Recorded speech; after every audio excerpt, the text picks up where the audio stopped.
বিসমিল্লাহির রহমানির রহিম। সুপ্রিয় শিক্ষার্থী, আসসালামু আলাইকুম। আশা করি সকলেই ভালো আছো। এখন আমি আলোচনা করব সপ্তম শ্রেণীর বিজ্ঞান দ্বিতীয় অধ্যায় উদ্ভিদ ও প্রাণীর কোষীয় সংগঠন। তো কোষীয় সংগঠনের কিন্তু অনুশীলনী প্রশ্ন নিয়ে আলোচনা করা হবে। তো এই অধ্যায়ের কিন্তু অন্যান্য জায়গাটা আমি আলোচনা করছি না, কারণ সময় স্বল্পতার কারণে তখন আলোচনা করতে পারি নাই। যদিও এই অংশটুকু আলোচনা করার প্রয়োজন হয় তাহলে অবশ্যই কমেন্টস করে জানাবে, আমি আলোচনা করব। তো 2-3 জন শিক্ষার্থী বলছে আর কি যে আমার অনুশীলনীটা আলোচনা করার জন্য, এই জন্য অনুশীলনী সমাধানটা তোমাদের দেওয়া হলো। তো শূন্যস্থান পূরণ করো। এখানে হবে কি যে ড্যাশ টিস্যু বিভাজনে অক্ষম, আমরা জানি কি স্থায়ী টিস্যু বিভাজনে অক্ষম। 2 নাম্বার হলো উদ্ভিদ টিস্যু দুই ধরনের, ড্যাশ ও ড্যাশ টিস্যু। উদ্ভিদ টিস্যু হচ্ছে দুই ধরনের, একটা হলো ভাজক টিস্যু আর একটা হলো স্থায়ী টিস্যু। এখানে হবে ভাজক, এখানে হবে স্থায়ী। হৃৎপেশি এক ধরনের ড্যাশ পেশি, হৃৎপেশি এক ধরনের বিশেষ অনৈচ্ছিক পেশি। এখানে হবে অনৈচ্ছিক পেশি।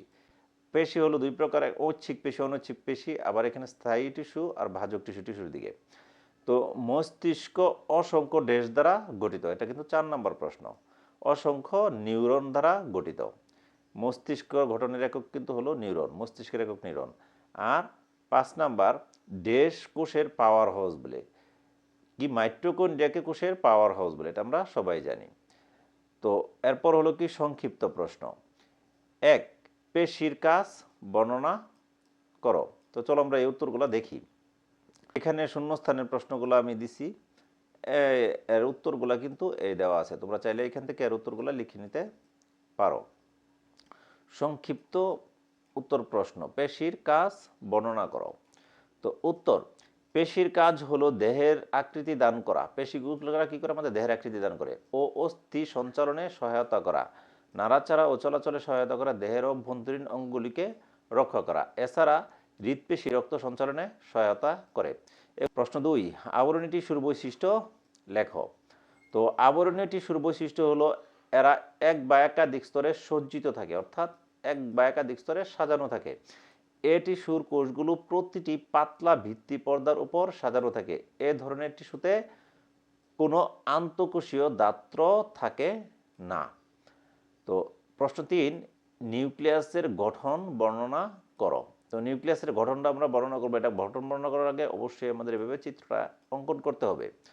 প্রোটোপ্লাজমে পর্দা দিয়ে বেষ্টিত সর্বাপেক্ষা ঘনবস্তুকে নিউক্লিয়াস বলে। আমরা জানি যে কোষের প্রোটোপ্লাজমে সমান ঘন গোলাকার যে বস্তুটা দেখা যায় সেটা হচ্ছে নিউক্লিয়াস।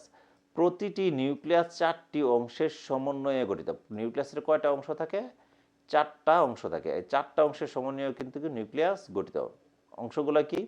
নিউক্লিয়ার পর্দা, নিউক্লিওপ্লাজম, নিউক্লিওলাস এবং নিউক্লিয় জালিকা।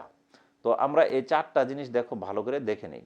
নিউক্লিয়ার পর্দা হচ্ছে এটা। নিউক্লিয়ার পর্দা কাকে বলে? সম্পূর্ণ নিউক্লিয়াসটাকে ঘিরে যে পাতলা পর্দা থাকে তাকে নিউক্লিয়ার মেমব্রেন, নিউক্লিয়ার পর্দা, নিউক্লিয়ার ঝিল্লিও বলা হয়। পরে নিউক্লিওপ্লাজম, নিউক্লিওপ্লাজমটা হইতেছে এই যে নিউক্লিয়াসের ভিতরে যে তরল পদার্থটা, এটাই মূলত নিউক্লিওপ্লাজম। এই নিউক্লিওপ্লাজম, এই যেটা দেখো তরল অংশে চিহ্নিতকরণ করা আছে। এরপর হলো নিউক্লিওলাস, এই দেখো নিউক্লিয়াসের ভিতরে একটা গোল অংশ আছে, সেটা হচ্ছে নিউক্লিওলাস। পরে হলো নিউক্লিয়ার জালিকা, এই যে এখানে সুতার মতো যে অংশগুলো আছে সেগুলো হলো নিউক্লিয়ার জালিকা। আর এই দেখো নিউক্লিয়ার মেমব্রেন, কিন্তু এই যে ছিদ্র আছে, এরকম ছিদ্র আছে দেখো, এই ছিদ্রগুলোকে বলা হয় নিউক্লিয়ার রন্ধ্র। রন্ধ্র মানে হলো ছিদ্র। তো নিচে এদের গঠন সংক্ষেপে বর্ণনা করা হলো। তো নিউক্লিয়ার পর্দার গঠনটা কি? সজীব ও দ্বিস্তর বিশিষ্ট যে পর্দা দিয়ে প্রতিটি নিউক্লিয়াস আবৃত থাকে তাকে নিউক্লিয়ার পর্দা বলে। দেখো এই নিউক্লিয়ার পর্দাটা কিন্তু সজীব অর্থাৎ জীবন্ত এবং দ্বিস্তর, এর ভিতরের দিকে বাইরের দিকে একটা স্তর আছে আর ভিতরের দিকে একটা স্তর আছে। কয়টা স্তর? 2টা স্তর, এই জন্য বলা হইতেছে দ্বিস্তর। দ্বিস্তর বিশিষ্ট পর্দা যে নিউক্লিয়াসটা ঘেরা থাকে সেটাই হলো নিউক্লিয়ার পর্দা। এরপর হলো নিউক্লিওপ্লাজম, নিউক্লিয়াসের অভ্যন্তরে নিউক্লিয়ার মেমব্রেন দিয়ে আবৃত স্বচ্ছ দানাদার ও জেলির মতো অর্ধতরল পদার্থটি হলো নিউক্লিওপ্লাজম। নিউক্লিওপ্লাজমটা জেলির মতো থাকে, তোমরা আগে পড়ছো এটা। নিউক্লিওলাস, নিউক্লিয়াসের অভ্যন্তরে অবস্থিত ক্ষুদ্র গোলাকার উজ্জ্বল ও অপেক্ষাকৃত ঘনবস্তুটি নিউক্লিওলাস নামে পরিচিত। আমরা দেখছি যে এটা অপেক্ষাকৃত কিন্তু উজ্জ্বল বস্তু নিউক্লিওলাসটা। তো এরপর হলো নিউক্লিয়ার জালিকা। নিউক্লিয় জালিকা আর কি? নিউক্লিওপ্লাজমে ভাসমান অবস্থায় পেঁচানো সুতার মতো গঠনটি হলো নিউক্লিয় জালিকা। তো এইভাবে আমরা আসলে নর্মালি যা জানি ওইভাবে লিখে দেবো, মানে চিত্রে যেরকম দেখা যাইতেছে ওইরকমই আমরা এর বর্ণনাটা লিখে দেবো।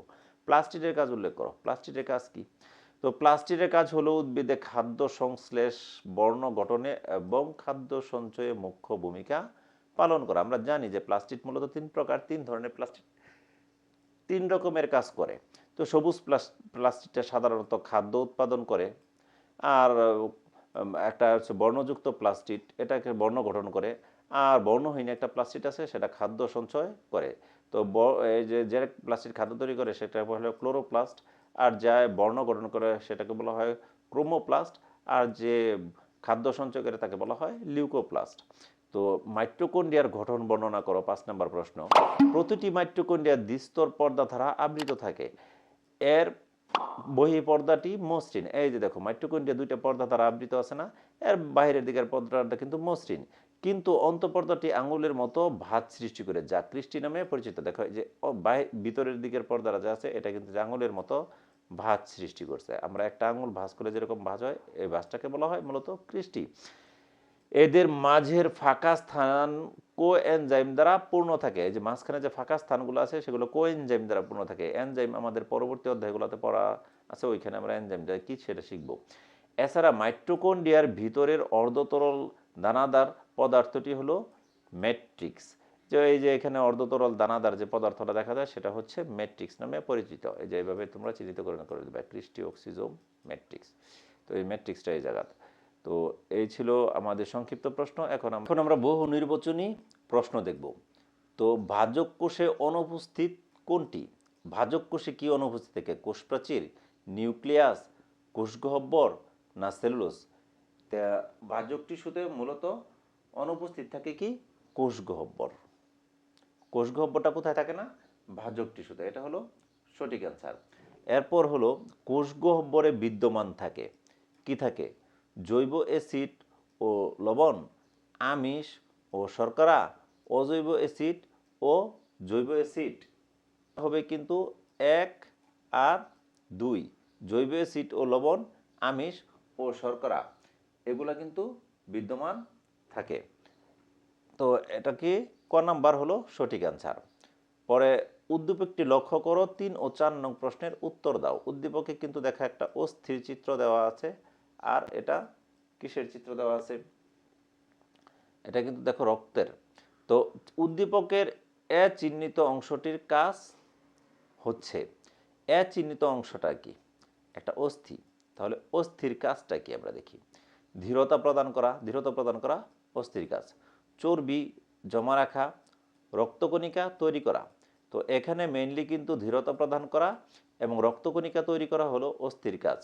চর্বি জমা রাখা কিন্তু অস্থির কাজ না। তাহলে এটা হবে কি 1 আর 3। 1 আর 3 কোথায় আছে? খ নাম্বারে। এই খ নাম্বার হলো কি সঠিক অ্যান্সার। হলো 4 নাম্বার প্রশ্ন। তো এ ও বি এর বৈশিষ্ট্য হলো, এ আর বি এর বৈশিষ্ট্য কি?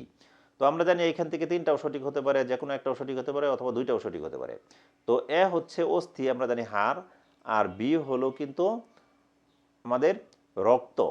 তো এরা যোজক টিস্যু। তো এই হাড়ও কিন্তু যোজক টিস্যু, আর রক্তকণিকাও কিন্তু যোজক টিস্যু। তাহলে 1 নাম্বার কিন্তু সঠিক। এরা অক্সিজেন পরিবহন করে, রক্তকণিকা কিন্তু অক্সিজেন পরিবহন করে, কিন্তু হাড় করে না। তাহলে এটা সঠিক না। এরপর এদের প্রধান উপাদান ক্যালসিয়াম। হাড়ের কিন্তু প্রধান উপাদান ক্যালসিয়াম, কিন্তু ইয়ের না, রক্তের না। তো এই জন্য এটাও সঠিক হবে না। তাহলে যেহেতু 2 আর 3 সঠিক হচ্ছে না, সেই ক্ষেত্রে আমাদের কি 1 হলো সঠিক অ্যান্সার, অর্থাৎ ক নাম্বার হলো সঠিক উত্তর। এরপর হলো সৃজনশীল প্রশ্ন।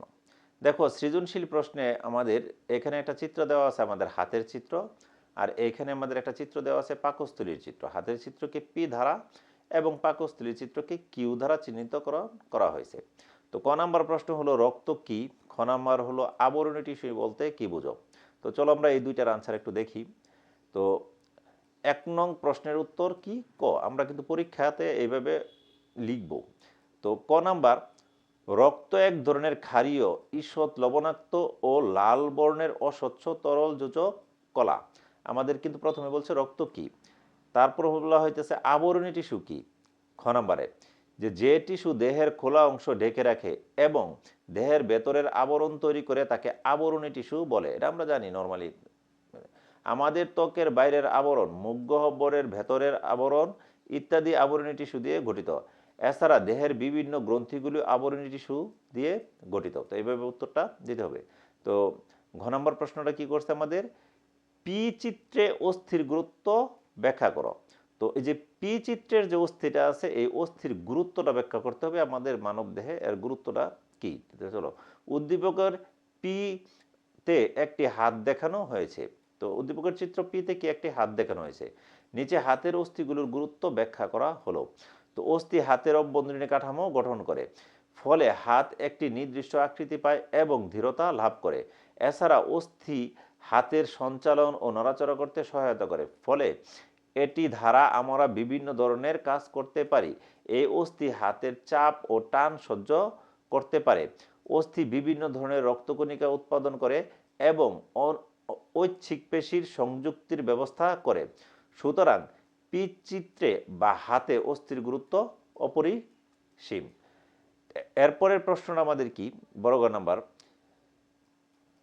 পি ও কিউ চিত্রের পেশির টিস্যুর তুলনামূলক পার্থক্য করো। তো তুলনামূলক শব্দটাই কিন্তু আসলে পার্থক্য। আমরা এখানে পি এবং কিউ এই পেশিগুলোর কি করব, পার্থক্য করব। হাতের পেশি এবং পাকস্থলীর পেশি, এই পেশিগুলোর পার্থক্য আমরা লিখব। তো এখানে দেখো আমরা জানি যে পি যেহেতু হাত, হাতের পেশিগুলো কিন্তু ঐচ্ছিক পেশি, আর কিউ যেহেতু পাকস্থলী, পাকস্থলী পেশিগুলো অনৈচ্ছিক পেশি। তো বড় নম্বর, পি হলো হাতের চিত্র, এতে ঐচ্ছিক পেশির টিস্যু রয়েছে। কিউ হলো মেরুদণ্ডী প্রাণীর খাদ্যনালীর চিত্র, এ নালীতে অন্ত্রের অনৈচ্ছিক পেশি খাদ্য পরিবহনে সাহায্য করে। অর্থাৎ এই যে আমাদের যে খাদ্যনালী, এই খাদ্যনালীর কিন্তু অনৈচ্ছিক পেশি দ্বারা গঠিত। নিচে পি ও কিউ এর পেশির টিস্যু, অর্থাৎ ঐচ্ছিক ও অনৈচ্ছিক পেশির তুলনামূলক আলোচনা করা হলো। এই দুই ধরনের পেশির মধ্যে ঐচ্ছিক পেশি প্রাণীর ইচ্ছা অনুযায়ী সংকুচিত ও প্রসারিত হতে পারে, এটা আমরা জানি। অপরদিকে অনৈচ্ছিক পেশির সংকোচন ও প্রসারণ প্রাণীর ইচ্ছা অনুযায়ী হয় না। মানব দেহের অনৈচ্ছিক পেশির তুলনায় ঐচ্ছিক পেশির সংখ্যা বেশি থাকে, এটা মানব দেহে বেশি থাকে। প্রাণীর অঙ্গ সঞ্চালনে ঐচ্ছিক পেশির কাজ করে, তবে অনৈচ্ছিক পেশি রক্ত সঞ্চালনে সাহায্য করে। ঐচ্ছিক পেশির কোষগুলো শাখাবিহীন ও আড়াআড়ি ডোরাযুক্ত হয়। অনৈচ্ছিক পেশির কোষগুলো মাকু আকৃতির হয়ে থাকে। ঐচ্ছিক পেশি দেহের বাইরের অঙ্গাদির সঞ্চালনে অংশ নিলেও তো অনৈচ্ছিক পেশি প্রধানত অভ্যন্তরীণ অঙ্গাদির সঞ্চালনে অংশ নেয়। তো ঐচ্ছিক পেশিগুলো কি করে, মানে বাহিরের অঙ্গাদির সঞ্চালনে অংশ নেয়, কিন্তু অনৈচ্ছিক পেশিগুলো কি করে, অভ্যন্তরীণ অঙ্গাদির সঞ্চালনে অংশ নেয়। তাই এখানে সহজভাবে বললে কি হয়, ঐচ্ছিক পেশিগুলো দেহের বাইরের অঙ্গাদি সঞ্চালন করে, আর অনৈচ্ছিক পেশিগুলো দেহের ভিতরের অঙ্গাদির সঞ্চালন করে। ঐচ্ছিক পেশির প্রতি কোষে নিউক্লিয়াসের সংখ্যা একাধিক। তাই ঐচ্ছিক পেশির প্রত্যেকটা কোষে নিউক্লিয়াসের সংখ্যা থাকে একের অধিক, আর অনৈচ্ছিক পেশির প্রতি কোষে নিউক্লিয়াসের সংখ্যা একটি। অনৈচ্ছিক পেশির প্রত্যেকটা কোষে নিউক্লিয়াস থাকে একটি করে। সুতরাং আলোচনা থেকে একথা স্পষ্ট, ঐচ্ছিক ও অনৈচ্ছিক পেশির গঠন, বৈশিষ্ট্য ও কাজের মধ্যে পার্থক্য বিদ্যমান। তো এই আলোচনা থেকে আমরা এটা বুঝতে পারলাম যে দুইটা পেশির মধ্যে অবশ্যই অনেক পার্থক্য বিদ্যমান আছে। তো এরপর 2 নাম্বার সৃজনশীলে আমাদের কি বলা হয়েছে, দেখো 2 নাম্বার সৃজনশীলেও কিন্তু দুইটা চিত্র আছে, এম একটা চিত্র, এন একটা চিত্র। এন চিত্রটা কিন্তু গাজরের, আর এম চিত্রটা হলো কোনো একটা মাঠে ঘাসকে ঢেকে রাখা হয়েছে একটা ছিদ্রযুক্ত বস্তু দ্বারা, ঢাকনা দ্বারা। তো ক নাম্বারে আমাদের কি বলা হয়েছে, কোষ প্রাচীর কি। খ নাম্বার হলো মাইটোকন্ড্রিয়াকে শক্তি ঘর বলা হয় কেন। চলো আমরা আনসারগুলো দেখে আসি। ক, কোষ প্রাচীর হলো উদ্ভিদ কোষের কোষঝিল্লির বাইরে সেলুলোজ নামক জড় পদার্থ দিয়ে তৈরি একটি পুরো প্রাচীর। তো খ নাম্বার, মাইটোকন্ড্রিয়াকে শক্তি ঘর বলা হয় কেন বা পাওয়ার হাউস বলা হয় কেন। তো মাইটোকন্ড্রিয়ার অভ্যন্তরে শক্তি উৎপাদনে প্রায় সকল বিক্রিয়া সংগঠিত হয়, ফলে জীবের যাবতীয় বিভাগীয় কাজে যে শক্তির প্রয়োজন হয় তা জীব মাইটোকন্ড্রিয়া থেকে পেয়ে থাকে, তাই মাইটোকন্ড্রিয়াকে শক্তিঘর বলা হয়। তো ঘ নম্বর প্রশ্নটা কি দেখি, এন মূল হওয়া সত্ত্বেও বর্ণময় কেন ব্যাখ্যা করো। মানে এই যে গাজর কিন্তু আমরা দেখি লাল বর্ণের। এই তো এটা মূল, গাজর মূল, তারপরেও সে কেন বর্ণময়, এটা আমাদের ব্যাখ্যা করতে হবে। তো এন হলো গাজরের চিত্র। এটি উদ্ভিদের রূপান্তরিত মূল। সাধারণত মূলে লিউকোপ্লাস্টিড নামক বর্ণহীন প্লাস্টিড থাকে। এটা নর্মালি থাকে বর্ণহীন প্লাস্টিড মূলে, তাই মূল হয় বর্ণহীন। তো মূলে বিদ্যমান লিউকোপ্লাস্টিড সূর্যের আলোর সংস্পর্শে এলে বর্ণময় ক্রোমোপ্লাস্টে পরিণত হয়। এই ক্রোমোপ্লাস্টে লাল, কমলা, হলুদ বর্ণের ক্যারোটিনয়েড নামক রঞ্জক পদার্থ থাকে। তাই গাজরের মূলে ক্রোমোপ্লাস্ট ও ক্যারোটিনয়েড নামক রঞ্জক পদার্থ থাকায় সবুজ বর্ণ ব্যতীত অন্য বর্ণের হয়।